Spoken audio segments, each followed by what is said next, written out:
Hello and assalamu alaikum, ladies and gentlemen. Welcome to another exciting episode of the Swanky Doctors podcast. This is your host Ali Haider, and today we have a very special guest with us, Dr. Imran Abbas, who is a consultant laparoscopic and bariatric surgeon practicing in Dubai. Dr. Imran, thank you so much for joining us today. It's an honor to have you on our show. Ali, so much thanks. Really, it's great honor. In my opinion, it's great opportunity for me to introduce myself and my work at your platform. So I would like please introduce yourself in a detail because मैंने तो सिर्फ एक tagline आपकी बता दी है, but you have got a very lengthy portfolio. आपका बहुत vast experience in the field of surgery. So please introduce yourself in a detailed manner. Ali, so much thanks. So my name Imran Abbas. I am consultant laparoscopic bariatric surgeon or weight loss surgeon and metabolic surgeon. जब हम कहते हैं metabolic mean जो diabetes type 2 है उसकी treatment surgery के साथ, और ये शुरू हुई थी अमेरिका से 2004 फर्स्ट टाइम, यानी इतनी कोई पुरानी सर्जरी नहीं है।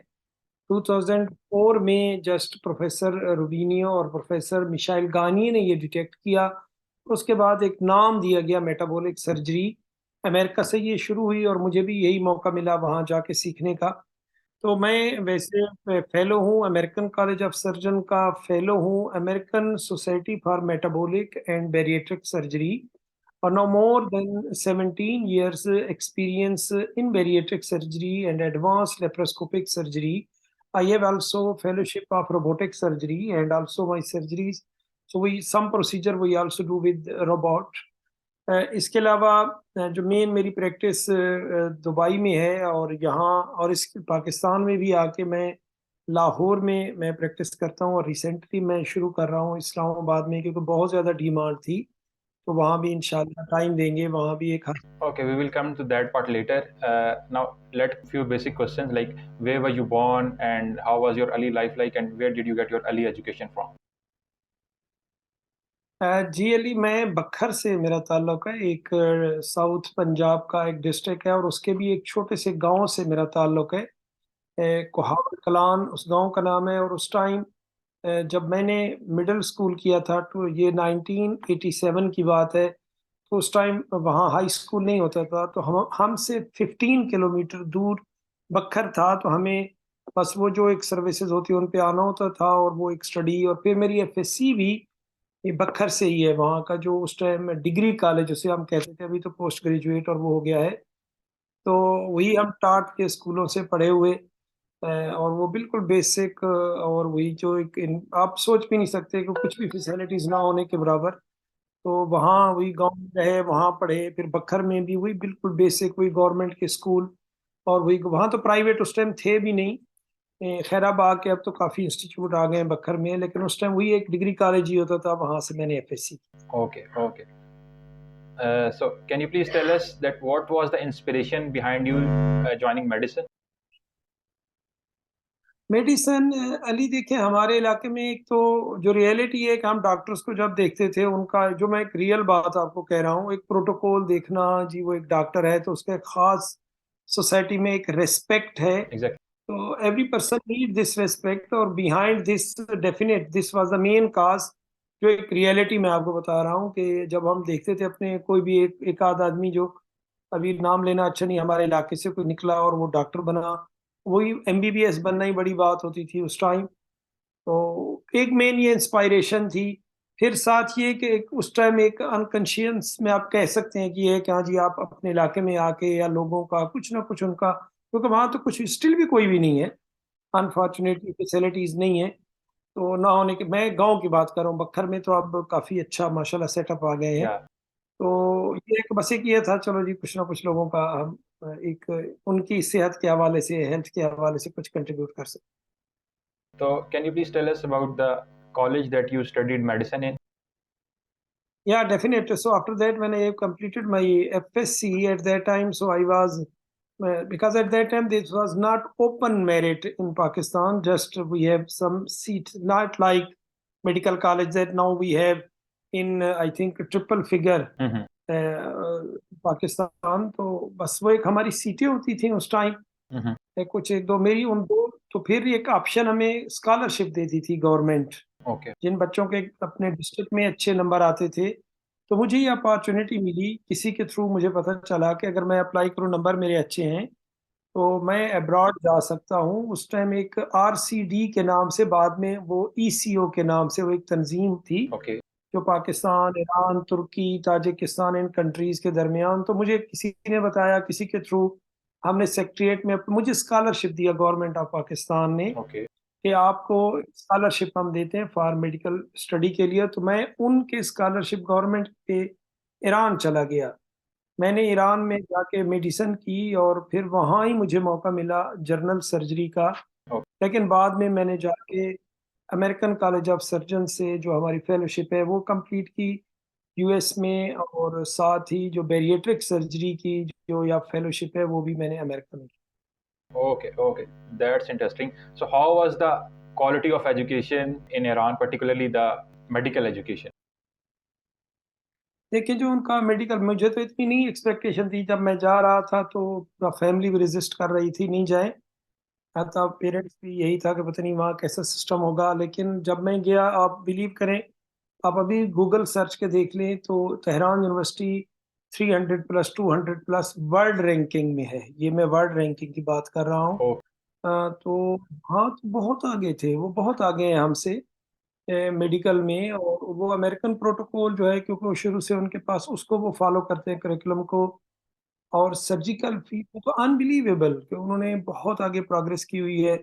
अब भी पूरे रीजन में वो टॉप पे हैं और लीडिंग इसमें है, रिसर्च वर्क में, एवरीथिंग। आप जो फील्ड को भी आप टच करके देख लेंगे, सर्जरी में जिस तरह मैं कह रहा हूँ, तो जो मिनिमल इन्वेजिव सर्जरी है, रोबोटिक सर्जरी है, उसके अलावा अब मेडिसन में जब आएंगे तो बोन मैरो ट्रांसप्लांट हो गया, ये सर्जरी में जैसे लिवर ट्रांसप्लांट है, हार्ट ट्रांसप्लांट, लंग्स, एवरीथिंग। ये चीजें 3 डेकेड्स पहले से हैं, ये नहीं कि अब उन्होंने शुरू की हैं। okay, अर्ली 90 से भी उनका वो एक इस हवाले से दुनिया में एक लीडिंग में है वो, और वो okay, कर में बहुत अच्छा काम। okay. That's great. So, Dr. Imran, can you please tell us about the overall experience of getting trained in Iran? How was it like, और कैसे आपने उसको पाया ईरान के सारे सिस्टम? देखिए, सिस्टम एक बड़ा ऑर्गेनाइज सिस्टम है उनका, थोड़ा टफ है। थोड़ा सा वो स्ट्रिक्ट है, क्योंकि वो इसमें कोई कंप्रोमाइज नहीं करते। उनका एक जो पासिंग मार्क है वहाँ वो 50% है। 60% आपको एग्रीगेट टोटल लाना होता है, टोटल सेमेस्टर का। अगर 3 सेमेस्टर कंजेक्टिव, तो आप सारे पास भी कर ले, यानी 50% आपने सब सब्जेक्ट में लिया, लेकिन टोटल 60 नहीं बना और 3 एग्जेक्टिव सेमेस्टर में हो गया तो एक्सपेल है। और वो कई हुए भी थे हमारे पाकिस्तानी, कुछ हुए थे जो एक्सपेल भी हो गए। ओवरऑल उनका एक बड़े स्ट्रिक्ट है, बड़े वो एक कुछ चीज़ें उनकी बड़ी अच्छी लगी। एक तो वहाँ ऐसी हमारी वो स्ट्राइक्स वगैरह नहीं होती, प्रॉपर आपकी एजुकेशन चल रही होती है, एजुकेशन ही है। Okay, और वो एक बड़े पंक्चुअल है, टाइम पे सिस्टम के तहत वो चलते हैं। तो इट वाज ग्रेट एक्सपीरियंस। थोड़ा टफ था मेडिकल, वैसे भी आपको पता है, थोड़ी सी फिर आप घर से आदमी दूर हो, yeah, और वो थोड़ी चीजें थी। लेकिन ओवरऑल इट्स अमेजिंग एक्सीलेंट। क्योंकि फिर मेरा अमेरिका का एक्सपीरियंस रहा पोस्ट ग्रेजुएशन का। तो मैं जब कंपेयर मैं कर रहा था, तो अमेरिका से मैं कंपेयर कर रहा था, तो वो नॉट बिहाइंड। यानी okay, अगर हम उनका एक ओवरऑल, मैंने जब उनका करिकुलम देखा, फिर अमेरिका में देखा, उनका सिस्टम देखे, दुनिया में। अब तो खैर मैं जाता हूँ, जिस तरह आपने ऑलरेडी एक मेंशन किया, तो बहुत अच्छा है। हम, मैं कह सकता हूँ मुस्लिम कंट्रीज में शायद मैं कह सकता हूँ तो लीडिंग होंगे वो मेडिकल में, no doubt. okay. So, Dr. Imran, can you please tell us that why did you choose general surgery? What's the story behind that? This is a good question, because I remember then I was a student of medicine. That was my first day in hospital, in a general hospital. Just I see a patient crying with the pain, abdominal pain.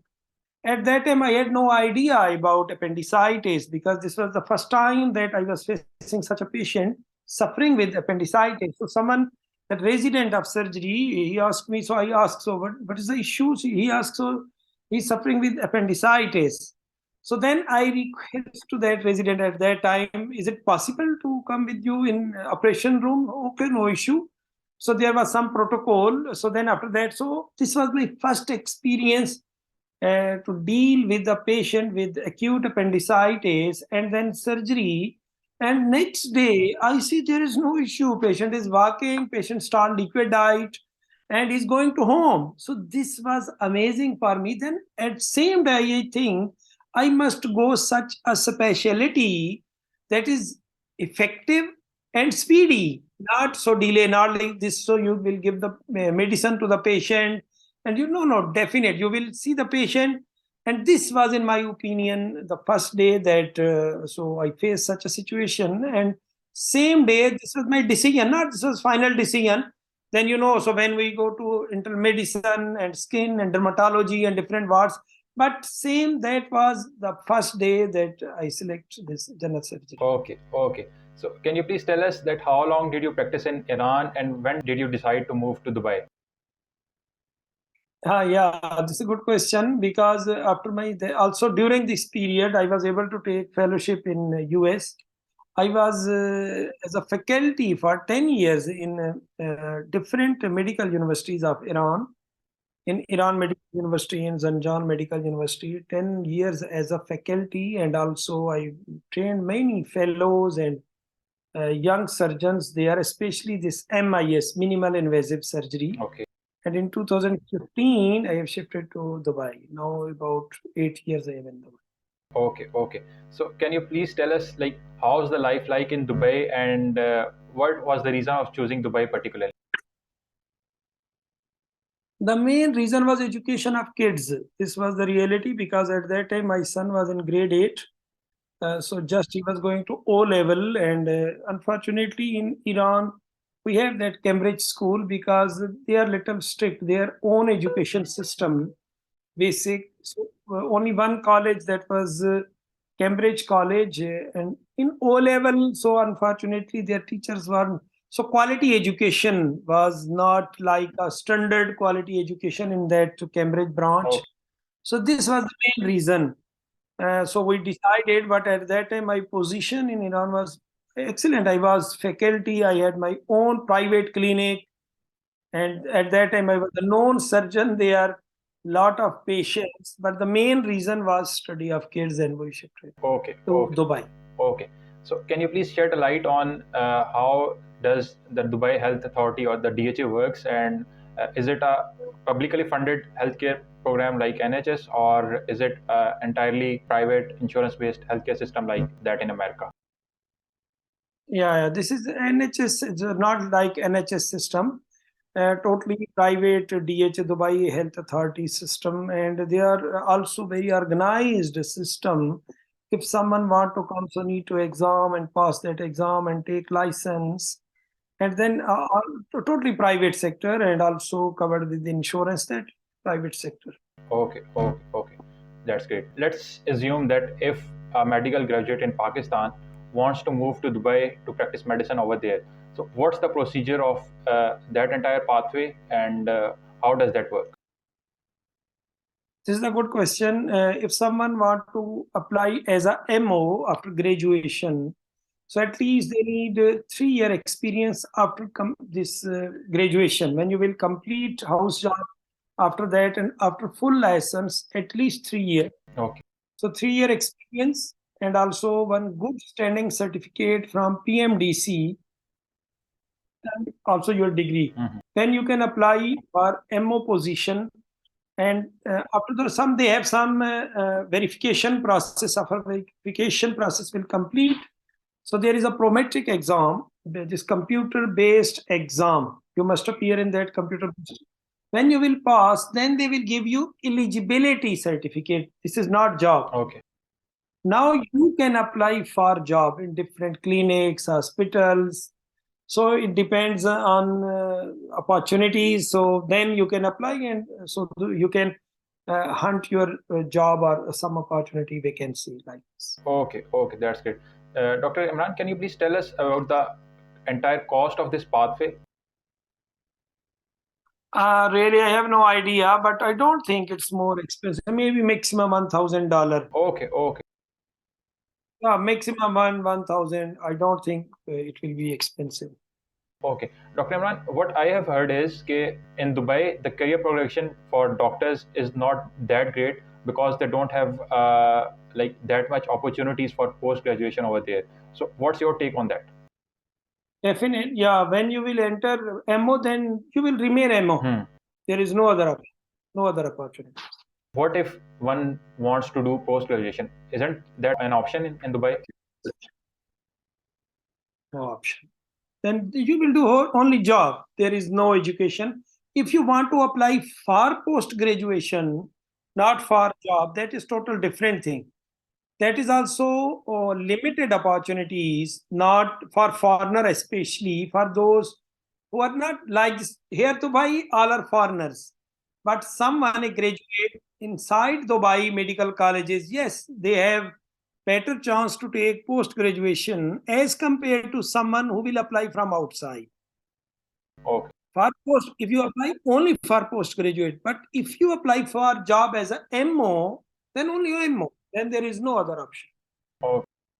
Do you recommend an IMG to move to Dubai, especially after he has freshly graduated? It depends on again person to person. So if someone need money, if someone need to support the family, and if someone target is only MO, okay, then they can shift. But if someone know they have big ideas, they have big dreams, then Dubai, then they must complete their post graduation and also subspecialty. So then they must, because this is the age first, and then after that, so there will be more responsibilities, and then there will be less chance to go ahead, especially in education. Okay, okay. Dr. Imran, now coming towards your professional life, your prime interest is gastric bypass and bariatric surgeries. So can you please tell us that what these surgeries exactly are and how does it all work? Yeah, this is a good question because this weight loss surgery or obesity surgery nowadays, in my opinion, is at the top in the world. If you see the number, quantity, because if we obesity is a real pandemic, diabetes is a real pandemic, there is no doubt, and one of the most effective treatment of obesity is surgery. So we do the surgery with laparoscopy, tiny holes, only one with 1 hour, so we complete our surgery. Same day patient is out of bed, next day patient discharged, one night stay. So regarding this, which type of surgery is better for the patient? It depends on the patient age, gender, comorbidities. Then we select patient dietary habits, ethnicities, different things. If patient is vegetarian, because I'm sitting here in Dubai, so I deal different ethnicities. So then it depends on if patient is only vegetarian, then I must select a surgery. Then that be less malabsorptive. If patient is using high protein diet, so then my surgery type will be different. Okay. Again, in gastric bypass, we have dozens type of gastric bypass. Roux-en-Y gastric bypass, mini gastric bypass, duodenal switch, BPD, SASI, SADI, many types. Okay. So we are doing, but it depends on the patient. Then we select, and that is the better for the patient. How are you curing diabetes via surgical interventions? So this is also a good question because now, if you know about this, so small intestine is the largest endocrine. Just 2 decades before, there was no idea about such a theory or such a reality that small intestine is a largest endocrine. This Professor Michel Gani and Rubinio, this is a discovery, in my opinion, is from these two big names. And then they see when someone do gastric bypass, so undigested food will go to terminal ileum and touch L cell. Okay. GLP-1, glucagon-like peptide 1 rise. So this rise of this GLP-1 and impact of GLP-1 on beta cell, and then increase of insulin production and decrease of insulin resistance. That this change, this revolutionary change is done within days, and there is no diabetes. Okay. Okay. That's great. So can you please shed a light on the recent advancements in the field of surgery and what's going on in the field of robotic surgery? Robotic surgery, robot is a tool for a surgeon. So robot is not still full intelligent. We cannot ask this is intelligent robot. So this is instruments. So now I, as a laparoscopic surgeon, I must stand with the patient. I do. But in robot, I will sit at the chair. But again, totally control is in my hands. So I am doing that surgery, not robot. Robot is a tool this time. But in future, yes, that artificial intelligence, there's working a lot. Maybe until to 2030, we will see intelligent robot. But now in 2023, just 3 months ago, I was in Texas in Centennial in a ASMBS conference, and this was a hard debate about artificial intelligence. Is it will be beneficial for human being or dangerous? Because sometime that your brain at the same time, because there is lot of anatomical variations. So this is very important. Maybe it will little need more time entry of intelligence robot, because the brain and surgeon and human being still this was a debate. So maybe at same time you will decide different things. So yes, everything is not as the routine. Same patient, two patients different. We can see anatomies and adhesions and also dissection and maybe many things. And same time we decide, yes, I must do like this. But overall, amazing. So in bariatric surgery, a lot of work and our staplers, our other so industry of this instruments, amazing improvement. If I compare with 2 decades before and now, much better. And all because now just last month here Arab Health, and I see many new things. And yes, there is a lot of, because we are with technology and surgery, especially this MIS, minimal invasive surgery based on technology. This improvement of technology also we are growing. Okay, that's great. Dr. Imran, can you please tell us what is laparoscopic gastric plication with ileal bypass procedure? Like, you are the innovator of this procedure. Can you please shed a light on that? Yeah, Dr. Ali, this is also very cost-effective surgery and also specific for diabetic patient. And I have started this first time I started the globe this surgery in 2016. And now I did hundreds of cases for type 2 diabetes with low BMI. BMI is low, but type 2 diabetes, we just plicate stomach, we decrease the fundus area, because fundus, there is a hormone, ghrelin hormone. That hormone is anti-insulin, increase resistance of insulin. When we plicate that area, so this ghrelin hormone will decrease. So we reduce that, because this is total metabolic surgery. Okay. So we decrease this resistance to insulin. And when we attach part of ileum to that antrum, so duodenum also, food will go also from the duodenum, and also some part of food will go to ileum direct. So this all is hands on without use of any type of stapler or instruments, totally technically, and it depends on your expertise. Some food will go to terminal ileum and rise of GLP-1, and then the impact of GLP-1 on beta cell, and also increase of insulin secretion, decrease of resistance to insulin. Within days, there is no diabetes. Okay, that's impressive. Dr. Imran, can you please tell what is GLR and what's the story behind it? Global Laparoscopy and Robotics. This is a GLR Dubai-based, we can ask, educational activity company. Because when I was in different countries, so I see so most of our Indian colleagues, they are leading, especially in this, and also European. This was idea because I am also active part of IBC, International Bariatric Club, Oxford University, since 2013, and every year I'm in Oxford University, and also we present our research work and debate always. In September, this meeting is always in Oxford University.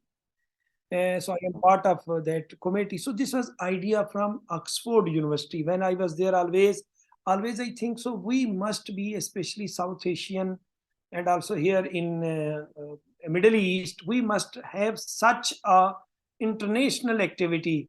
So this was the base of GLR, Global Laparoscopy Robotics, and now we have more than 50 faculty members from all over the world, not only South Asian. We have 11 chapters in different countries. We have active sub-chapter in Pakistan. The main target is training of young surgeons in MIS. This is not only for general surgeon, gynae, urologist, And now we have a GLR ebook. We also are working, and also we established GLR Global Laparoscopy Virtual University with a Malaysian company, the Sport of Malaysian company, and training purposes, training program, live, online, face to face. So this is our main Okay. program. And now we did more than 100 training programs already we did.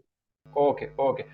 So, Dr. Imran, you have been visiting Pakistan lately and training various general surgeons over here. And how was that experience like? And what's the aim or what's the motivation behind that? First time I came there in 2016 in Lahore. They invited me, and it was shocking for me. There was nothing, no, not MIS such, but Alhamdulillah, with the passage of time, they grow Pakistani. They are really talented, youngster, really talented. They need to work. Still, there is, unfortunately, we don't have any fellowship program for many. Still, we don't have minimal invasive. Now we are establishing GLR for 3 month mini fellowship program, and we have started from Islamabad, and also we are going to Karachi, Lahore, Peshawar, Multan. This 3 month mini fellowship program. This is the first time in Pakistan that GLR started this mini fellowship program in minimal invasive surgery. We have talked many times with different authorities in Pakistan, and hopefully very soon they are excited. They want to do, but so still, so unfortunately, this is not in practical phase. But hopefully, very soon they will be also available. But now, yes, why not? They are doing well, excellent job. Different authorities, they are active. These last 3-4 years, I can see the progress much better. Okay, that's great. Dr. Imran, you mentioned that Dubai is not recommended place for young doctors to grow if they're looking for career progression. So I would like to know that does Dubai accept FCPS or not? Yeah, they accept, but accept FCPS, but they also must have 3 year experience after post graduation. Okay, okay. So you are At least 3 year experience. okay. What you are recommending is that once you graduate from Pakistan, you must do a post graduation here and then move to Dubai if you are looking for a good career progression over there, right? Yeah. Okay. Here I would like to end the discussion. Thank you so much for sharing your insights with us, Dr. Imran. It was an amazing session, and I get to learn a lot from you. Thank you so much. Thank you, Dr. Ali, and it was a great honor for me, and really, and also it's amazing such a platform, because sharing knowledge and this is very important, and you are doing your best. My best wishes with you. Okay, thank you so much, sir. Thank you so much to all the viewers who have watched the episode till the very end. Join us next time for more exciting conversations. Until next time, Allah Hafiz.